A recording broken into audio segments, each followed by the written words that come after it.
Assalamualaikum warahmatullahi wabarakatuh. Alhamdulillahillazi hadana lihaza wa ma kunna linahtadiya laula an hadana Allah. Allahumma salli wa sallim wa barik ala Muhammad wa ala alihi wa ashabihi wa man sara ala nahjihi wa istanna bi sunnatihi ila yaumiddin, amma ba'd.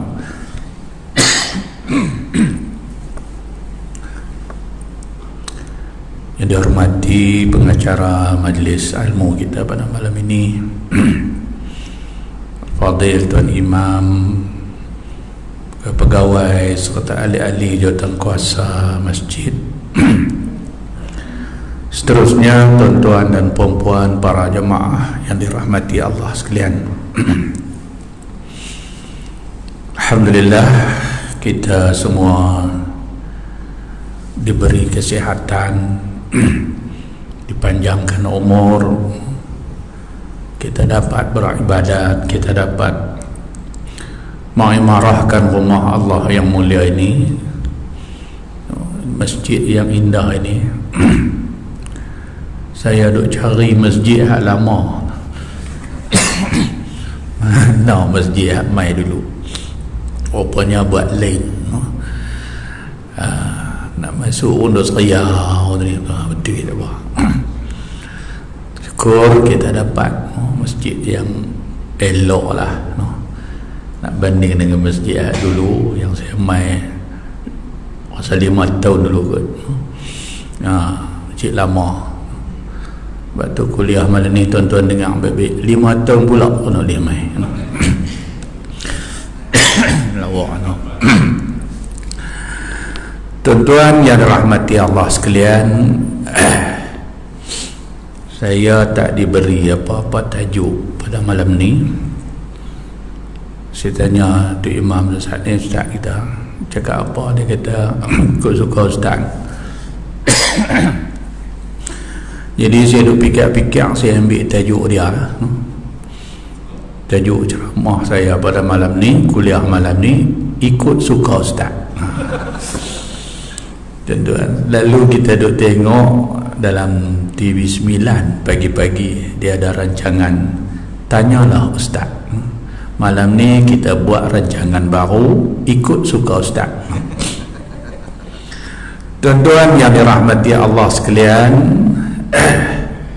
kita masih lagi diuji oleh Allah Subhanahu wa ta'ala dengan musibah wabak penyakit yang begitu menakutkan kita, membimbangkan kita. Setelah reda, dia kembali semula, melonjak semula, dia tak habis-habis. Tuan-tuan, bila kita renung ayat Allah Subhanahu wa ta'ala dalam surah Al-Baqarah ayat 155, Allah Subhanahu wa ta'ala berfirman, وَلَنَبْلُوَنَّكُمْ بِشَيْءٍ مِّنَ الْخَوْفِ وَالْجُوعِ وَنَقْصٍ مِّنَ الْأَمْوَالِ وَالْأَنفُسِ وَالثَّمَرَاتِ وَبَشِّرِ الصَّابِرِينَ. Kata Allah, dan sesungguhnya kami mencuba kamu dengan sesuatu daripada ketakutan, wal-ju' dan kelaparan, wa naqsim minal amwal dan kekurangan harta, wal anfus dan kematian. Wa tu'ata pada wa naqsim, maka kurang diri maknanya matilah. Kita ada 50 orang, mati 2 orang, tinggal 48, kurang.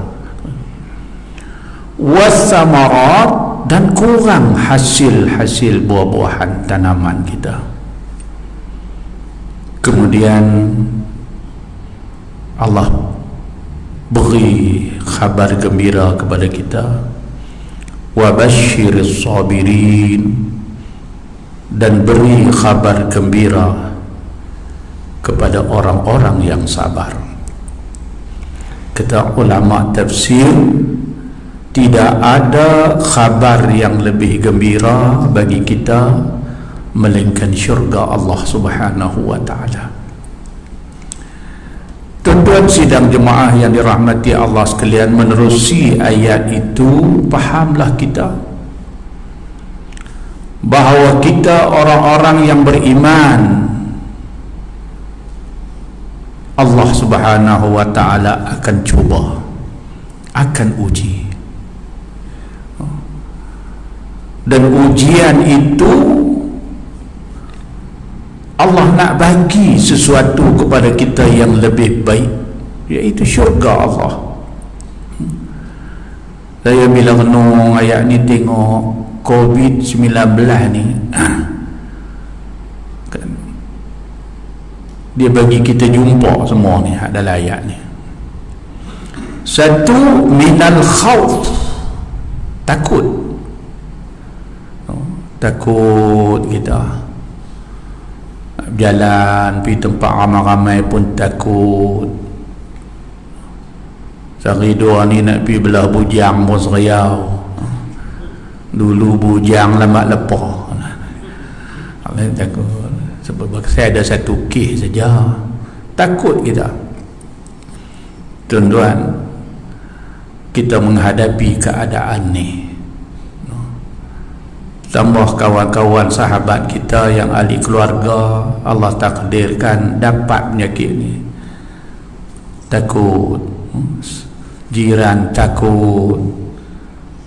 Allah sedang uji kita. Tanda kita beriman, Allah kata, wala nabluwannakum, aku uji kamu, aku cuba kamu. Satu, minal khawf, dengan ketakutan. Yang kedua, wal ju', lapang.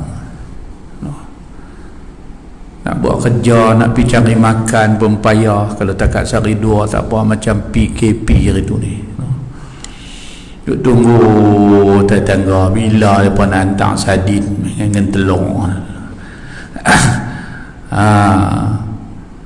Kelaparan. Wa naqsim minal amwal, dan harta menjadi kurang. Nak kerja tak boleh, kena berhenti kesan daripada COVID-19. Ramai anak-anak kita yang diberhentikan kerja, nak mula balik. Allah, ya tak ya, buat pinjaman JPA. Tahu JPA? Jelapang padi ayah. Ayahlah kena tanggung, kena sara. Tuan-tuan, anak duduk di universiti di mana, duduk sana kita syok, balik pakai main duduk di rumah, pening pak dia. Data mereka nak kena tambah. Saya baru ni pergi hantar anak di UKM, baru masuk lah. Syok lah kita pun pergi hari Jumaat ni, sampai hari Sabtu dapat berita tak boleh masuk. Balik duduk di rumah, kita ingat lega bila seorang pergi duduk sana. Balik juga pakai online belajar. Tuan-tuan, jadi kita menghadapi kekurangan harta kita.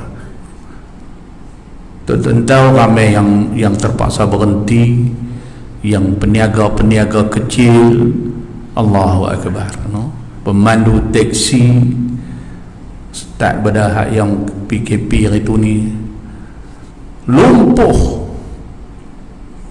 Hadirin mukminin sekalian, wal anfus, dan kematian. Berapa banyak COVID-19 ini mencatatkan kematian. Sedih tengok kematian akibat COVID ini. Sanak saudara tak boleh pergi ziarah, tak boleh apa, kita tengok kok jauh tu. Bila kena disyak apa positif COVID, keluar pada rumah, itulah terakhir kita jumpa dia. Tuan-tuan, ujian Allah kepada kita. Wassamarat, dan juga tanam-tanaman, biji-bijian, tak boleh kita nak buat sebagaimana dulu. Tapi semua ni bukan Allah nak menyiksa kita. Allah suruh Nabi kita Muhammad sallallahu alaihi wasallam bagi tahu, wa basyiris sabirin, berilah kabar gembira wahai Muhammad kepada orang-orang yang sabar. Allah nak bagi apa kabar gembira itu? Iaitulah al-jannah. Kabar yang paling seronok, yang paling gembira ialah syurga Allah subhanahu wa ta'ala. Itu yang kita nak. Jangan kita duk meratui, susah lah, bila lah nak habis, awak lah susah sampai lagu ni dulu. Sabar, kita menghadapi. Allah bagi sesuatu kesusahan kepada orang-orang mukmin, bukan Allah nak azab. Dalam kitab Tanbihul Ghafilin disebutkan tentang bala. Kata ulama, musibah atau bala ni dia ada 3 jenis. 3 jenis. Satu dipanggil bala litaqrib. Allah Ta'ala bagi bala musibah litaqrib, kerana Allah nak mendekatkan hamba dia dengan dia. Yang kedua, al-bala'u litta'dib. Allah bagi bala kesusahan, tujuan dia litta'dib, Allah nak didik kita. Yang ketiga, li ta'zib, Allah nak azab. Yang kena bala, yang kena menimpa orang-orang yang beriman, dia dua aja. Li takrib, Allah nak dekatkan kita dengan Allah. Yang kedua, li ta'dib, Allah Ta'ala nak didik. Li ta'zib, azab, hanya Allah bagi musibah kepada orang-orang yang tak beriman. Sebab tu tuan-tuan tengok, Fir'aun, Allah Subhanahu wa ta'ala bagi bala kat dia, tenggelam dalam laut, mati, tenggelam dalam laut. Laut terbelah, tenggelam dia dan orang-orang dia tenggelam. Baik, Nabi Allah Yunus, Allah tenggelamkan juga dalam laut. Bahkan lagi dahsyat, duduk dalam perut ikan Nun. Dua-dua tenggelam, nampak sama tenggelam, tapi tak serupa. Allah Ta'ala tenggelamkan Fir'aun litta'zib, kerana Allah nak azab dia. Allah tenggelamkan Nabi Allah Yunus littaqrib, Allah mendekatkan Nabi Yunus dengan Allah. Dia tengok apa yang Nabi Yunus duduk baca, duduk dalam dasar laut, bukan ada siapa boleh tolong. Masa tu bukan ada GPS apa semua, duduk tu. Apa wirid dia? La ilaha illa anta subhanaka inni kuntu minaz zalimin. Maha suci, tidak ada lain Tuhan melainkan Engkau ya Allah. Subhanaka, maha suci Engkau ya Allah. Inni kuntu minaz zalimin, sesungguhnya aku daripada kalangan orang yang zalim. Ada riwayat menyatakan wirid Nabi Yunus ini didengari oleh malaikat. Malaikat dia dengar, kata rasa bisa dengar suara ni. Dia berkata itulah suara Nabi Yunus alaihi salam, dan dimohon pada Allah supaya dilepaskan. Berada dalam kesusahan yang orang lain tak boleh tolong. Kita COVID ni pun lebih kurang lagu tu. Mana ada siapa boleh tolong, mana ada ubat. Vaksin pun tak ada, ubat tak ada. Kita hanya bergantung kepada Allah. Banyak baca macam Nabi Yunus baca ni, la ilaha illa anta subhanaka inni kuntu minaz zalimin.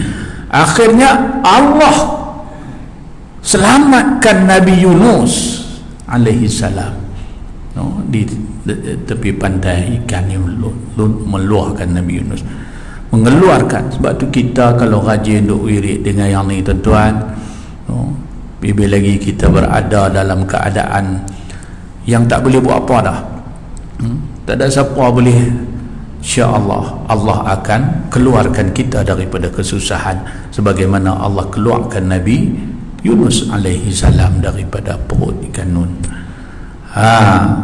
Dua-dua tenggelam. Firaun pun tenggelam, Nabi Yunus pun tenggelam, tapi tak serupa. Saya nak jelaskan ni sebab bagi orang kita faham, bagi kita faham. Yang kena kepada orang mukmin dua aja. Allah bagi kesusahan lagu manapun kerana Allah nak mendekatkan diri kita dengan Allah. Mungkin selama ni kita jauh. Sebab tu kita yang menerima musibah ni, satu, kita kena muhasabah bagaimana hubungan kita dengan Allah setelah Allah bagi kesusahan ni. Tengok balik, bagi hak tak main masjid lama ni kan, kalau dia orang mukmin, dia tahu ni satu musibah, lepas ni dia dekat dengan rumah Allah. Jangan waktu PKP dulu orang tutup masjid sembang Allah. Mereka ni macam kan tak ada Tuhan, tutup habis masjid-masjid, tak buka. Yang panggung ayam pergi buka, kebetulan awal lu buka pengoyang dulu, dia kendian marah, mai-mai buka masjid haram, tak mai. Ini bukan orang mabuk lah, belah lain tu. Litakrib kita semakin dekat dengan Allah. Masa mula-mula dulu Allah kan, semua orang bergantung pada Allah. Ya Allah selamatkanlah kita semua. Nampak tak? Allah bagi tu tujuan nak bagi dekat kita dengan Allah. Yang ni kita kena dapat, tuan-tuan. Kita imarahkan rumah Allah, ilmu Allah. Ni orang yang kesan orang beriman bila Allah Ta'ala bagi ujian kepada mereka. Litadib, Allah didik. Makna pendidikan sebagai seorang muslim mukmin itu dalam diri kita semakin meningkat, semakin. Kalau selama ni cakap mohong bagi doa, dengan musibah Allah bagi ni kita semakin elok, buang perangai yang tak elok, baru terdidik kan. Mayang selama ni seorang-seorang, dia mai berjamaah, terdidik. Allah didik semua kita, tuan-tuan semua selama ni jadi makmum. Mai COVID ni, PKP itu pakat jadi tu imam belakang. Nampak Allah didik kita. Mayang tarawih di rumah, bini je kot syiok lah, dia kata, ustaz, oi suamiku imamku. Oh no. Satu makcik tu kata, saya tanya dia baca surah apa kan, dua rakaat tarawih tu qulhu belaka. Tak apalah, asyik dia dah terdidik, dia tahu tanggungjawab dia. Dia sebagai imam nak memimpin keluarga dia. Kita tengok tahun lepas Ramadan lain pada tahun lain. Kita pakat sembahyang dengan anak-anak apa semua tu, ada kesan dia. Kita bercakap sebelum ni tutup aurat, orang duk ketegang juga. Mai COVID ni pakai purdah habis. Walaupun mas kira dia lah kan, bubuh apa nama tudung tu, bubuh mas tu orang tinggal mata kan. Saya pun berpakai, kita pun pakai, sampai dia pun tak kenal ya. Siapa pun buat tak tahu, kita duduk ujung tu. Tak kita kenal lemai. Kau buka emas, cah semelang, janggut putih. Janggut ni daripada awal PKP sampai lah tu. saja, lagi tak habis tiada lah. Tapi dia pun duk kata kemas tu yang duk biar. Kalau dia pun kata tua, saya buang lah. Tuan-tuan yang dirahmati Allah sekalian, Allah didik kita, Allah nak dekatkan kita. Yang ni yang kita mesti dapat. Jangan kita Allah bagi musibah macam mana pun kita tak dekat dengan Allah, kita tak terdidik dengan agama Allah Subhanahu wa taala. Duk beban situlah. Ada umat-umat dulu kita tengok, umat hak beban ni, Allah bagi musibah tak sedang, apa jadi? Akhirnya binasa. Kaum Lut umpamanya, tengok sampai Rasul mereka diutuskan, Nabi yang diutuskan ajak beriman dengan Allah, mereka ketegak bantah, buat juga kerja-kerja mungkar. Akhirnya Allah turun musibah, binasa, lah sekali binasa. Ni akhir daripada kedegilan, tak terdidik dengan ancaman Allah, maka ujungnya adalah kebinasaan. Allah kalih bumi, yang atas ke bawah, yang bawah ke atas, sampai jadi terusan laut. Allah tinggal kesan nak bagi kita ingat, jangan jadi umat laut ni. Di Jordan dipanggil laut apa? Laut mati. Dan laut ni pula ada lain pada laut Tanjung Dawai, Pulau Pinang, Pantai Merdeka, dia tak semacam. Pantai laut belah kita ni, kalau kita terjun boleh menyelam lah. Laut tu tak tenggelam, kita boleh tidur atas hayang terapung macam pelampung. Saya biasa pergi tu, saya tahu cerita, tuan-tuan. Saya terai dia kata selut laut mati tu, dia mujarab untuk ubat kulit apa semua kan, sampai depa buat sabun daripada selut apa nama tanah laut mati tu. Kami pakat 2-3 orang, jom kita selam, kita ambil sendiri selut tu. Terjun tak boleh pergi, sekerat ya, tak boleh, dia duduk tendang naik, dia duduk tendang. Saya duduk turun nak gagal ambil tu, bukanlah apa saya ada sakit kulit apa, sajalah nak lumah kok dia cerah lagi. Dia tak boleh, tapi dia tendang naik, tendang. Akhir sekali duduk tidur relax atas hayang, syok boleh tidur tu, rehat, tak tenggelam. Tapi tak boleh ralik dengarlah, lebih kurang 11 kilometer Israel lah tu. Sampai Israel, sini Jordan. Tuan-tuan, pasal apa? Ialah walaupun sebab dia ahli kaji bumi apa semua kata sebab kandungan garam dia tinggi, itu sebab saja. Tapi kenapa Allah jadikan demikian? Allah nak bagi kita ingat, jangan jadi macam umat yang degil ni. Allah bagi peringatan demi peringatan, mereka tak berubah untuk mentakarubkan diri mereka dengan Allah, beriman dengan Allah Subhanahu wa taala, tetap juga dengan maksiat. Tuan-tuan yang dirahmati Allah sekalian. Kemudian kaum apa lagi? Kaum Nuh alaihi salam. Kita tengok kaum Nuh, kaum yang memperlekehkan Nabi yang Allah Ta'ala utuskan. Allah perintah Nabi Nuh untuk ajak kaum dia beriman. Sampailah satu masa Allah perintahkan Nabi Nuh alaihi salam buat bahtera, buat kapal, tapi buat atas bukit kan. Kita buat perahu, buat sampan apa, buat tepi laut. Ni munasabah lah ada laut, buat atas bukit. Kaum-kaum dia pakat pemain lah. Tapi Nabi Nuh ni kata ini perintah Allah, bukan boleh pakai akal kita. Allah perintah kena buat kan, patuh dia buat. Kaum-kaum dia pakat keji dia, apalah ada buat kapal atas bukit, nak belayang kot mana. Ada setengah riwayat kata Nabi Nuh balik siang buat kapal itu, balik tidur malam dia pemain berak kapal, pemain saja lagi sampai tengah tu. Sampailah satu ketika Allah takdirkan turun musibah dia, banjir. Bila air naik sikit baru sampai Tambuku Lali, Nabi Nuh kata, wahai kaumku, marilah beriman dengan apa yang aku bawa ni, berhenti daripada kufur kamu, mari naik atas kapal aku. Ibu kata, baru tak aku lali, tak ada apa boleh duk meranduk main lagi.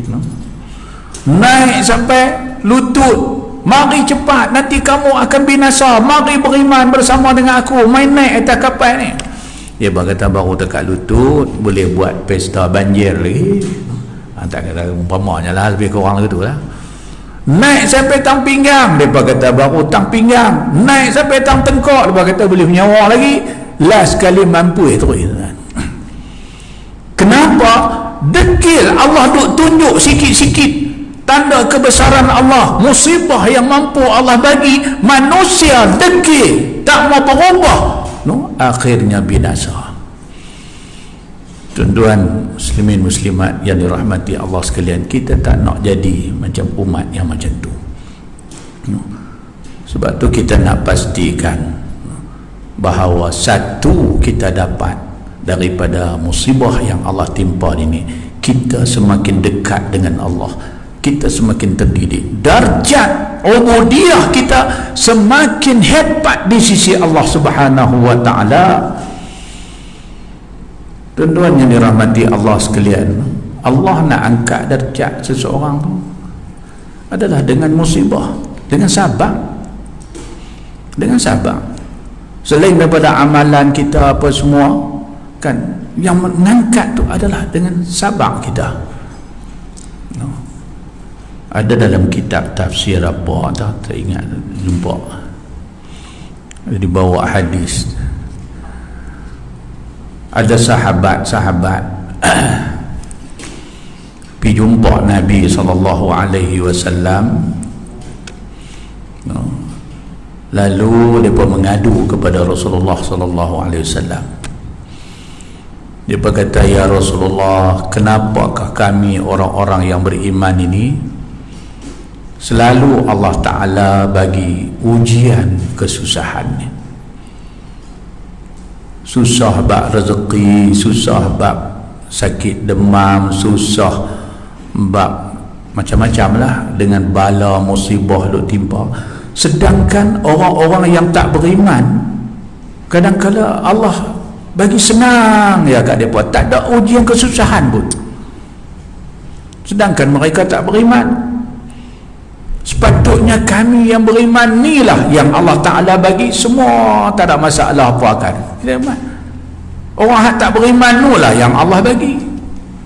Kita tengok Fir'aun sebelum tu, Allah bagi kat dia lah, Allah sihat ni, tak pernah sakit, pening kepala pun tak pernah. Tak beriman. Kita pun kadang-kadang fikir, aku ni sebelum main masjid dulu sihat, main-main jadi orang masjid, kencing manis pun main, darah tinggi pun ada, lutut pun sakit. Pasal apa tau? Ada kawan seorang pencin-pencin, dia gagah pergi kerja lagi, pergi jadi guard karaoke. Umur sama, sihat elok, ni guard masjid apa? Dia kata sihat elok, yang aku gaut lapalah kau tunggu ni kan. Kadang-kadang kita fikir patut kita ahli ibadat ni lah Allah Ta'ala bagi sihat. Lagu tu pun lebih kurang sahabat ni pergi mengadu kan. Boleh saya cerita, aku ada satu pengalaman saya lah. Duk mengajar masjid bulanan, satu masjid kan lepas saya kuliah Syah baliklah pegang kitab balik naik kereta, ada orang duk ikut belakang saya pun heran ni pasal apa dia ni duk ikut aku. Dalam hati ni duk fikir dia ni tak ada lain nak berhutang ni, duk fikir kita pergi baca lagu tu no? Kau nak tanya dalam masjid dia tanya sampai datang kereta dia kata ustaz nanti Zat nak tumpang tanya tadi ramai-ramai segan nak tanya tak apa awal saya tak tahu lah ustaz apa mana tak kena dia ahli mengaji duduk depan tak pernah tuang lah. Saya kata awal saya tak tahu tak duduk orang mai abang bini duduk naik motor dengan Bangladesh la ilaha illallah tuan-tuan Tuhan uji dia ahli mengaji, ahli ibadat, kadang-kadang imam tak ada dia ganti. Tuan-tuan, berlaku zaman Nabi, sahabat tanya kenapa ya Rasulullah sallallahu alaihi wasallam kami orang-orang yang beriman ni sering Allah Ta'ala uji dengan kesusahan macam-macam lah, sakit, demam apa semua, anak-anak lah apa kan. Kadang-kadang kita yang lain semua okey, mai tangan anak pula dah jadi masalah. Tak kira lah siapa kita, ustaz kata imam ke cikgu ke apa, Allah dia uji tu. Kita pun dah fikir apa yang tak kena. Lalu Nabi SAW kata, mafhum dia, ada di kalangan orang-orang mukmin ni Allah dah tulis di Lauh Mahfuz sana, dia orang yang darjatnya tinggi di sisi Allah Ta'ala, tinggi, makam dia lah tinggi. Lalu Allah nak angkat dia, nak bagi sampai ke darjat tu, harap ke amal ibadat dia tak cukup. Ada juga orang macam ni, tak cukup kan. Biarlah ada lah sembahyang hak fardu je, fardu pun maghrib dekat nak Isya baru sembahyang no? Sampai anak kata apa mak ni duduk sembahyang lewat waktu, dia kata hampa apa tahu ayat mahal tahu tak, kita ambil ayat sembahyang sekali, dia sembahyang 2 kali, maghrib dengan Isya kan. Akhir waktu tak baik, ustazah kata hang cermat sikit, maghrib dia lewat, Isya awal waktu, dia bohong anak dia tu. Wahai mak ni duk tengok 7 hari ku menyintaimu, bagi habis. Tuan-tuan, berapa kan nak harap sunat tak ada, ibadat sunat kok bangkit malam semayang ke Allah tak ada, bangkit kencin ada, sedekah pun tak ada, masuk masjid sampai tersepak tong derma bergulin haram tak bu, marah pula apa dia pun ni tabung derma api tak buka pintu taklah jauh sikit buh dah pun. Tapi dia ni martabat dia tinggi di Lauh Mahfuz sana. Jadi macam mana Allah nak sampaikan dia ke darjat tu, Allah Ta'ala bagi musibah kat dia. Dia sabak dengan musibah kesusahan itu, sabak itulah yang mengangkat dia sampai di darjat yang ditentukan. Kita harap begitulah kita ni tuan-tuan. Tak tahulah tuan-tuan, saya tak ada amalan tak banyak no? Ceramah pun ni lah baru mula, malah kemarin jadi kekok Syekh Naim ke apa Gian buat kemayan terus cakap apa dia jadi boleh lah kan nak bangkit ibadat semalam malam. Allah kita ni tak mana tuan-tuan banding dengan sahabat-sahabat Nabi dulu. Kita harap kesabaran kita ni lah, kesusahan yang Allah Ta'ala timpa pada kita ni lah no? Kita tengok Nabi Allah Ayub alaihissalam, bukan saja Nabi Ayub, tuan-tuan tengok orang-orang yang darjatnya tinggi di sisi Allah, semua Allah Ta'ala bagi kesusahan. Cuba tuan-tuan habang, daripada Nabi Allah Adam alaihissalam sampailah Nabi Muhammad sallallahu alaihi wasallam, mana Nabi Rasul yang Allah tak uji? Pasal apa Allah bagi susah? sedangkan mereka ni utusan Allah. Nak habaq kat kita, orang yang tinggi pangkat derajat di sisi Allah, dia diberi kekuatan sabar ni, dengan sabar. Nabi Tok Adam duduk dalam syurga syok-syok dengan Tok Hawa, tak ada masalah apa. Tak tahu keluar main ke dunia. Yalah, sebab dia tu pasal la taqraba hazihi syajarah, kan Allah tak bagi hampir nak jadi cerita sebab satu pokok dalam syurga. Kemudian dia hasud oleh iblis. Iblis mula-mula dia pergi hasud Tok Adam. Tok Adam kuat, tak boleh, ini perintah Allah. Hasud terai lah, tak apa, duduk dalam syurga, tak boleh, tak apa, tak boleh. Dia pergi kat Tok Hawa lah, cerita lah, dari riwayat lah cerita lebih kurang gitu. Pujuk Tok Hawa, terai lah, makan lah Tok Hawa. Kalau Tuhan murka pun tak apa, kita dah duduk dalam syurga dah. Kalau apa, buah lain semua makan dah, ni dah lagi tak, macam mana, tak apa, kita dalam syurga lah. Pujuk Tok Hawa pun lembut tengkok, begitulah Tok Hawa hak duk ada Allah pun lagu tu lah. Lambat lepas orang pujuk ya, kan, tu sejarah dia tu.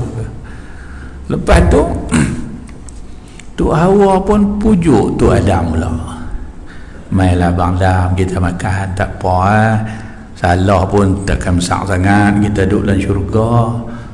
Kalau apa makan, pujuk Tok Adam pun lembek tengkok. Tok Adam, iblis tak mampu pujuk, main dengan bini lembut tengkok. Tok Adam lah pun semacam tuan.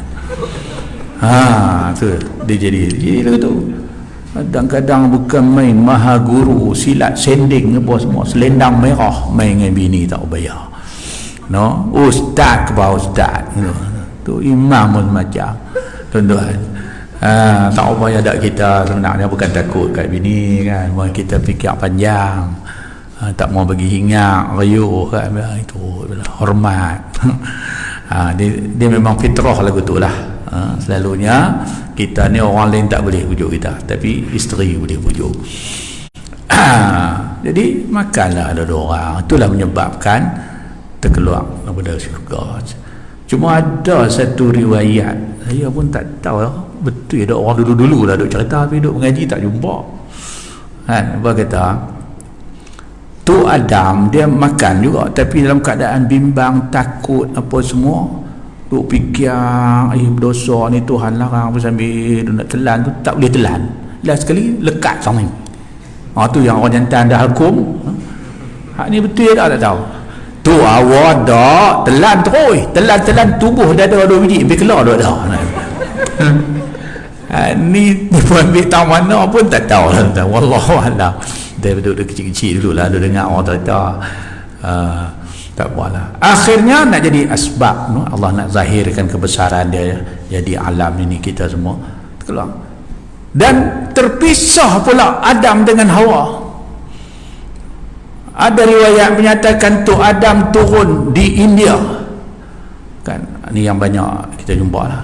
Tapi ada saya dengar dalam mana, siapa mengajar, kata Tok Adam turun Gunung Jerai, ni wallahualam. Kan, Tok Hawa di Saudi kan, oleh kerana Tok ni, Tok perempuan, Tok Wan laki-laki, Tok perempuan ni Arab panggil Jaddah, Tok Wan Jaddun, Jad. Maka tempat Tok Hawa turun dipanggil Jeddah sampailah. Jeddah dapat bahasa ni kat orang Merabu, kelai kawan dia, maki kawan dia, haram Jeddah. Jeddah tu sampai ketuk dia maki tu waduh. Jadi itulah lebih kurang dicuba, diuji kan.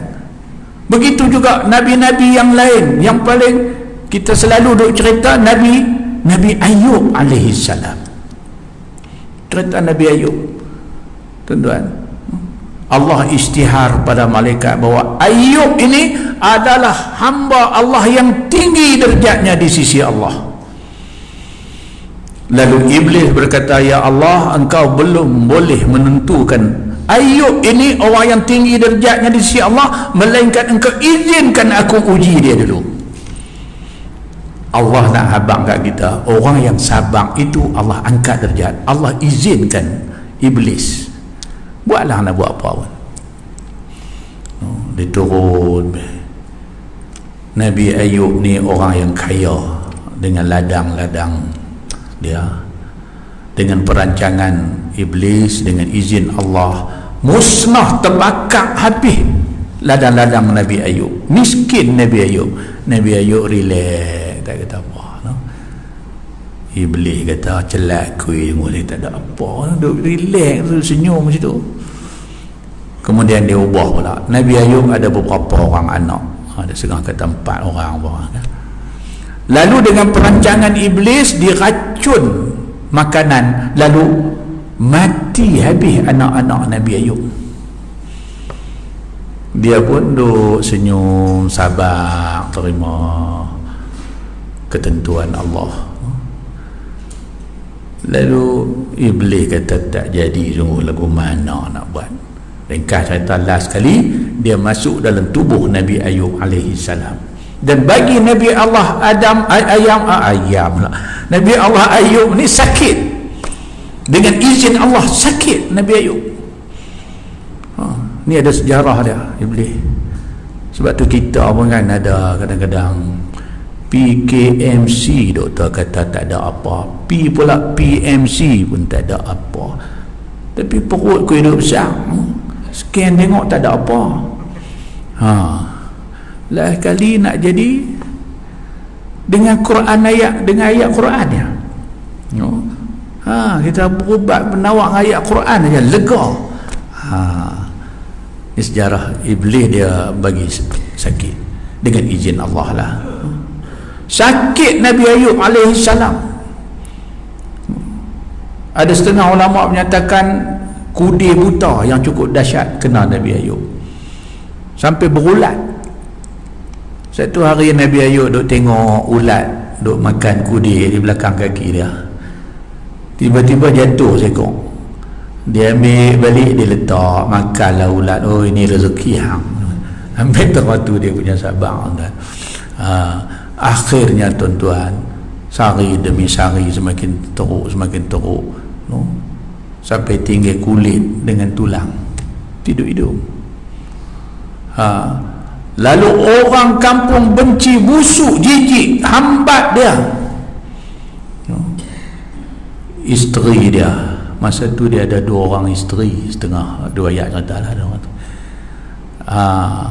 Terpaksa kendong bawa pergi ke kampung lain gitu. Pergi sampai sana pula orang meluat juga, kendong pula isteri ini dah.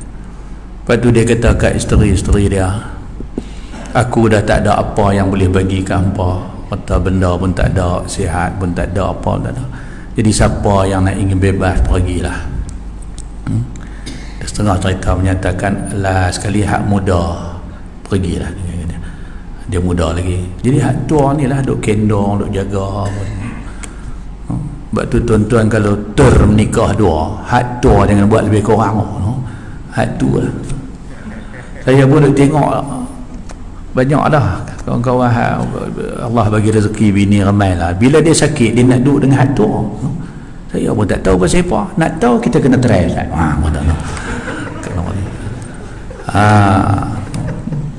Kita apa berani tak bayar. Bukan takut kat bini, cuma bini menakutkan. Anda melawak tu. Akhirnya isteri Nabi Ayub kata, wahai Ayub, mohonlah kepada Allah, engkau utusan Allah, Allah dengar permintaan engkau, kenapa tak doa? Nabi Ayub tanya isteri dia, wahai isteriku, cuba engkau kira berapa lama Allah bagi aku sihat. Kira-kira lebih kurang 40 tahun lebih sihat. Baik, sekarang kau kira berapa lama Allah bagi sakit? Setahun tak ada lagi. kalau lagu tu Allah bagi nikmat sihat kat aku lebih banyak daripada bagi sakit bila mau. Tu cara Nabi Ayub nak sabar. Ni kita kena belajar. Tuan-tuan, ni kita kerja setengah sampai pencin 55 sihat elok. 56 setahun lepas pencin pi periksa tengok gula 12 balik masam. Sampai tak mau cakap pun dengan orang, marah kat bini dia ni, mak hang punya pasal duk jamu manis-manis, ayak manis, gulai manis, semua manis. Bini orang Kelantan ni manis-manis sikit kan. Marah habis semua. Jangan, kita ingat balik nikmat kita sihat Allah bagi. 55 tahun Allah bagi sihat. 56 gula 9 Allah tak apa, padanlah dengan umur. Bila kita ingat nikmat tu banyak yang Allah bagi, kita jadi kuat. Kita jadi kuat balik. Lama-lama isteri Nabi Ayub duk suruh juga doa, dia pun berdoa lah, lebih kurang mafhum doa dia. Dia doa ke Allah, ya Allah, Engkau ambil harta bendaku, itu adalah pemberianmu ya Allah. Engkau ambil anak-anak kesayanganku, itu adalah hakmu yang diberi pinjam kepadaku. Engkau ambil kesihatanku, itu adalah pemberianmu ya Allah, hak engkau. Aku pohon kepada engkau, jangan engkau ambil dua perkara daripada aku. Satu, jangan ambil lidahku. Yang kedua, jangan ambil hatiku. Jika engkau ambil lidahku, aku tak dapat menyebutmu lagi ya Allah. Jika engkau ambil hatiku, aku tak dapat mengingatimu lagi ya Allah. Allah makbulkan doa Nabi Ayub AS. Tuan-tuan, sakit tu habis seluruh badan, tapi lidah dengan hati elok. Dia terus mengingati Allah, menyebut Allah. Akhirnya Allah kembalikan balik sihat dia, lebih sihat daripada sebelum dia sakit. Bila dia sihat, dia bekerja, Allah kembalikan balik harta dia lebih banyak daripada yang binasa. Allah bagi anak kat dia lebih ramai daripada yang Allah ambil. Tuan-tuan, yang ni yang kita nak, kesan pada sahabat. Kerana orang mukmin bukan Allah nak seksa, tapi Allah nak uji, nak angkat darjat. Yang ni yang kita nak dapat daripada COVID-19 ni tuan-tuan. 3 benda. Satu saya abang tadi, pastikan COVID ini mentakarubkan kita dengan Allah. Satu. Yang kedua, COVID-19 ini mendidik kita. Bahwasanya Allah Ta'ala ni mampu untuk tarik balik nikmat yang dia bagi kepada kita bila-bila masa. Sebagaimana mudah Allah bagi kita sihat, begitu juga mudah Allah nak ambil balik kesihatan kita. Kita dapat pendidikan. Dan yang ketiga, melalui musibah COVID-19 ini, kita mencipta darjat kita di sisi Allah Subhanahu wa Ta'ala. Kerana darjat ini kita akan bawa sampai di depan Allah Subhanahu wa Ta'ala. Orang yang darjatnya tinggi di sisi Allah, Allah akan sambut kita dengan penuh kemuliaan di akhirat Allah. Dalam Quran kata, ada orang yang hidup di dunia, dia tak mencipta darjat kehambaan dia di sisi Allah. Sampai di depan Allah tak ada darjat kehambaan dia.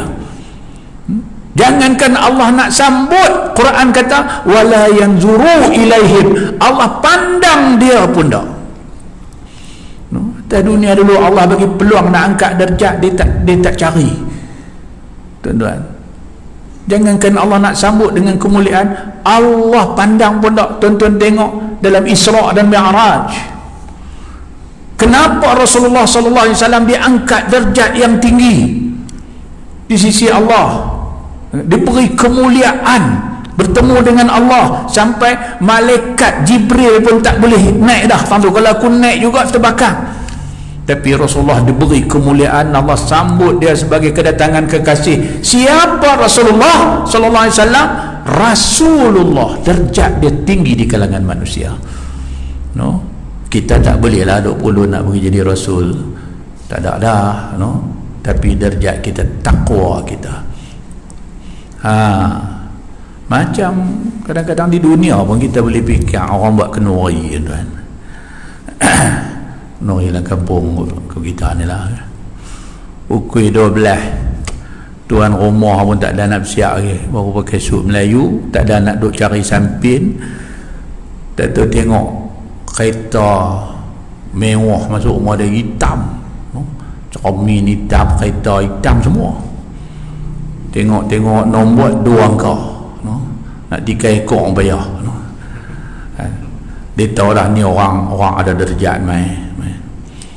Tuan rumah turun pi sambut, terjun pi sambut, buka pintu, ra'i tak pun di tempat yang VIP, VVIP.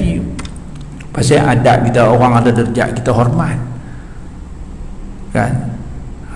Menu dia pun lain, jamu layan, sebab ada darjat. Ada darjat. Beralih lah orang singkiang mai, naik sekat buruk, bawa anak pula di belakang, 3 orang, sampai depan rumah. Tuan rumah buat tak nampak, pasal apa? Tak ada darjat. Last kali turun lah 3 beranak ni, sandang sekat perdunyok masuk, siapa pun tak beli. Pergi ambil nasi sendiri apa semua, duk pun perlu pisang, 3 beranak makan. Tuan-tuan, pasal apa? Tak ada darjat. Yang ada darjat tadi ni nak balik ra'i lagi. Orang lain pun telur seorang sebiji seorang, lepas 5 biji jenuh merengkeh dengan beg tangan pun. Hak 3 beranak duk perlu pisang saat ni, sebiji telur pun tak ada, balik dengan telur awak main tadi lah. Tuan-tuan tu lihat tu bandingan kita. Bagaimana kita sampai depan Allah tak ada darjat yang kita cari waktu hidup di dunia bagi menentukan nasib pertemuan kita dengan Allah Subhanahu wa taala. Jadi tuan-tuan, Allah sedang uji kita. Allah nak bagi yang lebih baik. Sebab tu Allah suruh Nabi kata, wa basyiris sabirin, bagilah khabaran gembira bagi orang-orang yang sabar bila Allah Ta'ala uji dia dengan ketakutan, dengan kekurangan harta, dengan kematian, dengan kesusahan. Ini bukan saja-saja Allah bagi. Allah nak bagi yang lebih baik, dan yang lebih baik itulah yang kita nak cari. Saya nak habaq kat diri saya, semua orang merebuk ni, kita nak cari hak ni di sebalik musibah COVID yang Allah Ta'ala bagi kat kita. Jangan kita susah boleh, apa pun tak dapat. Biarlah kita susah kita hadapi, tapi kita dapat yang lebih baik daripada kesusahan, iaitu dengan kita mendekatkan diri dengan Allah, kita mendidik diri kita dengan agama Allah, dengan ajaran Allah, bagi sempurna ibadat kita, bagi sempurna lagi akhlak perangai kita, bagi betul dengan kehendak Allah dan Rasul. Dan kita nak cari darjat ini di sisi Allah Subhanahu wa ta'ala untuk akhirat kita. Tuan-tuan, akhirat dia tak macam dunia. Dunia ni kita nak apa pun, kita mai ke dunia dulu, kan?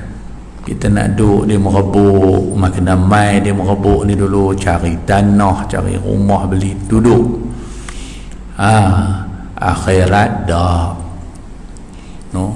apa yang kita nak di sana kena cari di dunia. Tuan-tuan, jangan sampai padang mahsyar tengok bajikan tak banyak, pergi duk tanya malaikat, masjid dah masjid. Di padang mahsyar tu tanya malaikat, masjid dah masjid. Aku nak sembahyang lah, dulu tak dan mai COVID apa pun duk tak sembahyang dulu lah. Allah nak sembahyang ni Ramadan bila, tanya malaikat nak puasa. Bukan dia dah, tuan-tuan, bukan dia dah. Sebab tu Nabi kata, ad-dunya mazra'atul lil akhirah. Dunia adalah ladang akhirat. Apa yang kita tanam, ada kita tanam sesuatu di dunia ini, itulah hasil yang akan kita petik di akhirat. Tapi kalau tak ada, tak ada. Tuan-tuan muslimin dan muslimat yang dirahmati Allah sekalian, kadang-kadang kita duk baca, duk ikuti pengamangan COVID ni, kita tak baca kot tu. Duk baca bila nak habis. Yang depa ni pun tengah-tengah kalut pilihan raya, apa semua duk ulah tu. Biar dewa kita kira kita apa yang kita nak dapat daripada ujian yang Allah timpa. Wa basyiris sabirin tadi, khabar gembira daripada Allah Subhanahu wa taala untuk orang-orang yang menerima ujian Allah ini dengan sabar di tengah laut yang sedang menuju ke tempat yang sangat jauh. Tiba-tiba dalam pelayaran itu, nakhoda kapal arahkan singgah di satu pulau. Kata nakhoda kapal, inilah satu-satunya pulau yang ada dalam pelayaran kita. Lepas ni tak ada lagi dah satu pulau pun yang kita nak boleh singgah, nak ambil bekal, tak ada dah. Tak jumpa dah pulau ni, pulau satu yang ada. Turunlah tuan-tuan sekalian ke pulau ini dan ambillah sebanyak mungkin bekalan, kerana pelayaran kita jauh, tak ada dah tempat untuk kita singgah. Demikianlah hidup kita bila sampai ke alam dunia ini. Lepas ni habis tak boleh buat apa. Iza mata ibnu Adam inqata'a amalu, mati saja anak Adam, putuslah segala amal ibadatnya. Jadi tuan-tuan dan puan-puan yang dirahmati Allah sekalian, marilah kita mengambil pengajaran di sebalik musibah yang sedang kita hadapi ini, untuk memperbaiki diri kita, untuk mengangkat martabat ubudiyah kehambaan kita di sisi Allah. Jangan kita hanya tengok tak baca benda-benda ni. Allah cukup marah. Dalam Quran Allah kata apa? Walaqad zarra'na li jahannama katsiran minal jinni wal ins lahum qulubun la yafqahuna biha walahum adhanun la yasma'una biha walahum a'yunun la yubsiruna biha ulaika kal an'am bal hum adall wa ulaika humul ghafilun. Kata Allah, kami isi kebanyakan dalam neraka Jahannam adalah manusia dan jin. Allah humban ramai. Pasal apa? Satu, lahum qulubun la yafqahuna biha, mereka ada hati tapi tidak dapat merasakan kebesaran Allah Subhanahu wa ta'ala. Ada hati duk tengok satu dunia boleh kena, dia tak nampak hebatnya Allah, maha berkuasanya Allah, kita kena mendekatkan dia. Tak baca kot tu, dia duk baca, tu dia Presiden Amerika belagak sangat, kena baru hantau dia duk ulas tu. Dia tak pi, dia tak nampak, hati dia tak merasai kebesaran Allah. Satu. Yang kedua, mereka ada mata, lahum a'yunun la yubsiruna biha, mereka ada mata tapi tak melihat tanda kebesaran Allah. Mata boleh tengok macam mana susah payahnya nak menghadapi wabak ni, frontliner kita, kemudian susah macam-macam lah. Biar kita tengok ni, nampak kebesaran Allah. Jangan mata duk tengok ni tapi tak nampak kebesaran Allah. Dia jadi macam mata ikan kering, ikan talang kering. Tuan-tuan pergi ikut Tuan Yunawai, dia tengok dia jemuk ikan talang. Mana ada ikan talang hak kena jemuk pejam? Ada tak? Tak ada. Semua celik, tapi pergi tunjuk penumbuk kata apa, dia tak nampak apa. Jangan jadi mata ikan talang, baik-baik kerat-kerat buat gulai dengan terung. Yang Allah tunjuk, dia tak nampak kebesaran Allah. Ada telinga tapi tidak mendengar ayat-ayat Allah, peringatan-peringatan yang Allah sampai. Allah kata orang yang Allah tunjuk kebesaran dia tapi dia tak nampak, dia tak rasa, dia tak dengar tentang kebesaran kehebatan Allah ni, ulaika kal an'am, mereka itu seperti binatang. Binatang, tuan-tuan, dia tengok apa? Tengok kereta mai kat dia pun jalan, dia lintas, dia tak peduli. no? Yang tak nampak bahaya tu sebagai bahaya, siapa dia? Netang. Kita pun kalau ada mata, ada hati, ada telinga, Allah tunjuk kebesaran dia tak nampak, macam datang. Wa ulaika humul ghafilun. Mereka itulah orang-orang yang lalai, rugilah orang ni. Jadi tuan-tuan dan puan-puan yang dirahmati Allah sekalian, mudah-mudahan Allah pelihara kita daripada musibah ni, dan Allah segera angkatkan, dan Allah nilailah setelah Allah uji kita ini, kita adalah orang-orang yang tinggi derajatnya di sisi Allah Subhanahu wa taala. Jadilah dekat tu tuan-tuan, hujan peringat saya suruh berhenti. Dia kata dia ni tak pasti kalau di zaman PKPP dia ada SOP dia, ikut kuliah ni dekat Aisyah dia, tapi kita lajaklah sikit pasal meja, main dekat tak apalah, tu pun kita lebih dah sikit, minta maaf lah tuan-tuan. Terima kasih banyak-banyak pada Tok Imam, ahli-ahli jawatan kuasa masjid, kerana masih ingat pada saya, yang lama dah. Pasal masjid ni duk main dulu, masa muda-muda dulu pun duk main, bila pun tak datuk sangat. Saya dengan Datuk K, saya muda lagi, jadi dan apa yang dapat saya sampaikan pada malam ni dapat memberi peringatan pada diri saya dan hendaknya pada tuan-tuan sekalian, dalam sama-sama kita mencari keredaan Allah Subhanahu wa taala. Yang baik itu semuanya daripada Allah, salah dan silap itu daripada kelemahan saya sendiri. Saya mohon maaf. Wallahu alam, wabillahi taufiq wal hidayah. Wassalamualaikum warahmatullahi wabarakatuh.